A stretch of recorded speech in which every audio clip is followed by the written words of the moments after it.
we're here looking at a model I made some years back of the USS Deluth. This is a Cleveland-class destroyer from World War II.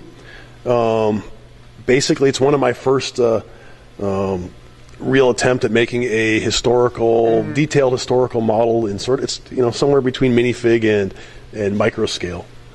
There's some kind of unique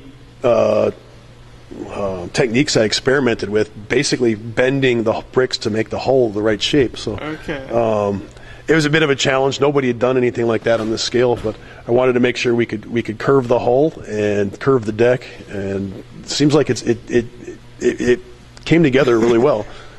I built this just for my own amusement, and I've been a part of the GMLTC Greater Midwest Lego Train Club, and they were doing displays. They'd set up basically they were taking their train display down to Brickworld in Chicago and invited me to come with, because I've been a member of the club for many years. Decided at the last minute I would go, and I threw this in the car and said, okay, we're going to Chicago. Suck it out on the table, registered for Brickworld on the spot, which I don't even think you can do anymore. And it won Best Earthcraft. I didn't even know I was nominated. The trophy just showed up. So I was pretty excited about it. So it's the first time I ever won anything at any sort of Lego event. So. Okay, that's very cool. Yeah, those rewards are always cool at the conventions like that. So even if you don't fully sign up, you got still able to win there. Yeah, it was a surprise to me, but it was cool. I mean, it was a fun show, and I went back to Brickworld almost every year since.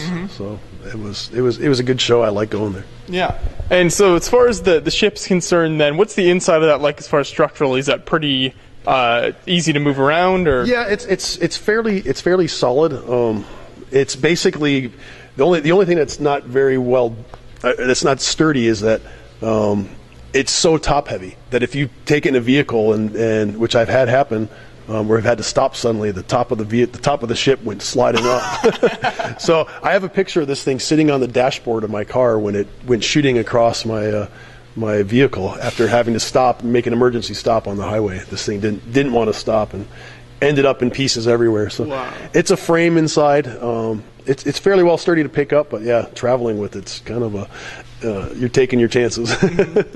And with this being one of your older ship models, have you noticed a difference in the pieces that you could use when building this versus if you go to build a ship today? Well, you can see by the color, it's old gray. Yeah. So this was built some years ago.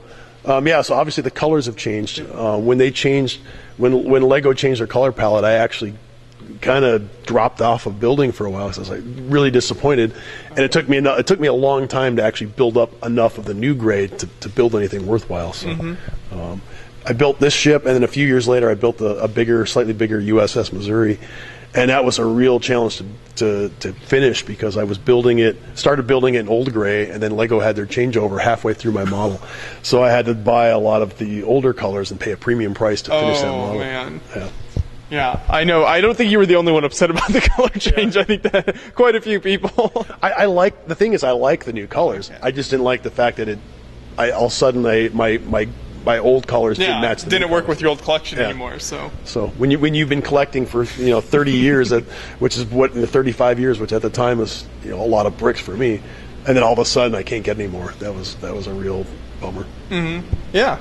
Well, that's really cool. Thank you for telling us about the ship.